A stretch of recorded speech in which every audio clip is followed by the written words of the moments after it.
muita gente comenta do chamado ciclo circadiano, né? Que vira do latim de cerca de um dia. Sim. E ao longo da evolução a gente ficou alinhado com isso. Quando o sol nasce, a gente está acordando. E aí, quando o sol está se pondo, a gente já começa a ficar mais relaxado, pronto para o período né? da noite. Seria o ideal. Então, como que está essa relação do ciclo circadiano hoje com as pessoas e como que isso afeta o sono? Porque agora não tem mais só o sol guiando a gente. Sim, esse é um dos aspectos mais importantes do sono, por incrível que pareça, é o horário que o sol nasce e o sol se põe. Assim, o sono da galera tá bem zoado atualmente, em parte porque a gente se desconectou disso. É muito fácil você ficar num lugar fechado, com luz artificial, então você bagunça o seu cérebro, mas a luz, a presença de luz é um dos sinais mais importantes que o cérebro usa para saber que horas são.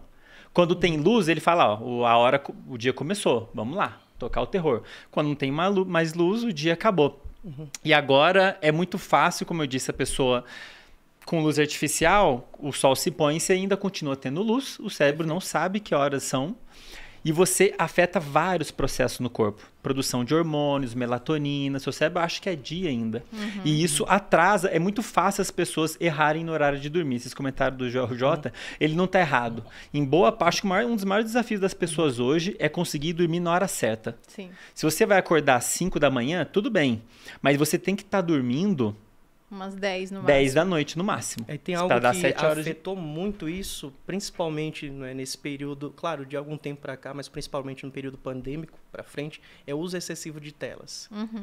Então, já se tinha um uso muito grande de telas afetando esse ciclo circadiano, e isso foi potencializado, principalmente no contexto das crianças, né, durante esse período. Então, usa-se mais telas, afeta-se muito mais o ciclo circadiano, consequentemente o sono. Nós temos aí os diversos malefícios, né, da privação do sono por conta do uso excessivo de telas. Porque a tela é a luz azul, né? E a luz azul é como se fosse o dia no ápice. Então, Perfeito. a gente não consegue, o nosso cérebro não consegue dizer se é dia, se é noite e tal. E o Andrei falou ali sobre o ciclo circadiano, e o que até já foi alvo, né? Na verdade, foi um prêmio Nobel, quando o cara falou que o ciclo circadiano afetava tudo na nossa vida e que ele era essencial, que a gente precisava estar ligado a ele. Seria até meio óbvio, né? É meio óbvio, mas aí teve alguém para provar e dizer, olha, você tem que estar acordado de dia e dormindo de noite. Isso porque a gente produz exatamente hormônios específicos durante cada período. Então, quando a gente acorda pela manhã, a gente tem um pico de cortisol e aí ele tá no ápice ali no meio da manhã e aí vai diminuindo. O negócio é que ele tem que diminuir, né? Nem todo mundo diminui porque tá estressado e tal. Então, existe essa modulação ainda do estresse. E aí, a partir do momento que ele vai caindo, quando ele tá num nível bem mais baixo, você começa a produção de melatonina. Então, tipo, você ter o dia vai fazer com que você produza melatonina. Então, a luz do dia é tão importante para isso. E aí, a partir do momento que você vai produzindo a melatonina, aí, em dado momento, você dorme. O que acontece é que a gente não tem nem a luz do dia, porque o pessoal, às vezes, fica dentro da caixinha, não tem o sol, né, a vitamina D, e aí não consegue a produção de melatonina da forma correta. Então, tem um monte de gente que não produz de forma natural a melatonina e aí não consegue entrar no ciclo do sono e ainda dorme tarde, dorme errado, porque dormir na hora certa é essencial. As pessoas, é muito fácil a gente afetar o sono, porque tem muitos fatores que afetam ele, e as pessoas costumam viver uma rotina disfuncional sem saber. Ela faz coisas que ela não sabe que vai afetar, claro, né? Por exemplo, essa questão de exposição à luz. E os ganhadores do Prêmio Nobel, eles ganharam o prêmio descrevendo os genes envolvidos nesse processo. Tem genes, todos nós temos genes que vão funcionar, fazer com que o nosso reloginho funcione. E o curioso é que esses genes são diferentes em cada um de nós. O reloginho de cada um de nós marca a passagem do tempo diferente. E é por isso que alguns têm uma tendência natural de dormir e acordar mais cedo.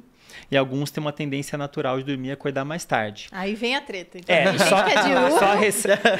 isso que eu ia perguntar, já aproveitando esse ensejo, Andrei, para você continuar, porque pensando nesse ciclo circadiano de cerca de um dia, a gente vê que há mais ou menos um horário para acordar e para dormir. No entanto, há uma individualidade também. Perfeito, exato. Então, existe um horário ou não? Existe uma faixa de horário, aí que tá. Então, se você falar assim, todo mundo tem que acordar às 5 da manhã, você está errado. 1/3 da população vai sofrer muito com isso. Porque o corpo dela, claro, isso varia com a idade, varia com uma série de fatores, mas 1/3 da população está biologicamente programada para acordar e dormir um pouco mais tarde. Se você tenta forçar ela a acordar mais cedo, ela vai até conseguir, mas vai ser difícil sustentar. O mesmo contrário, se a gente pega a galera que acorda cedo e obriga a acordar e dormir tarde, vai ser mais difícil. Então, assim, é uma faixa que varia mais ou menos em 2, 3 horas. Agora que fique claro, pessoal aí que tá falando, eu sou do tipo que acordo tarde. Quando eu digo acordar mais tarde, é tipo 2 horas mais tarde. Então, enquanto alguns acordam 5, 6 da manhã, outros vão acordar tipo 8. Não é 10. 11, meio-dia, isso aí... Trocar o dia pela noite. Isso aí a gente já pode dizer que está desregulado, né? A variação de umas 2, 3 horas no máximo. Quer dizer, então, o povo que fala que performa melhor de madrugada, não, tá assim, eu falo assim, olha... Eu sempre tive certeza disso. Eu sei que você acredita nisso, mas se você regular seu sono, você vai ver que você vai performar muito melhor em algum momento durante o dia.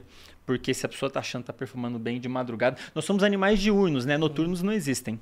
Uma das coisas que eu mais falo no Instagram. Não existe ser humano noturno. Ninguém enxerga no escuro.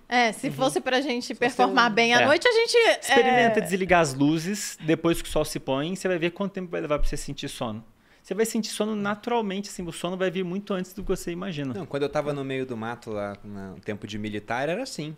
O sol começava a baixar, você ficava naturalmente mais cansado. A hora que liberava a gente, também estava muito cansado do dia, Sim. Mas batia no chão duro com isolante térmico, só para não ficar em contato ali com o solo. Ou às vezes nem isso, os caras estavam muito cansados, ele sentava e dormia.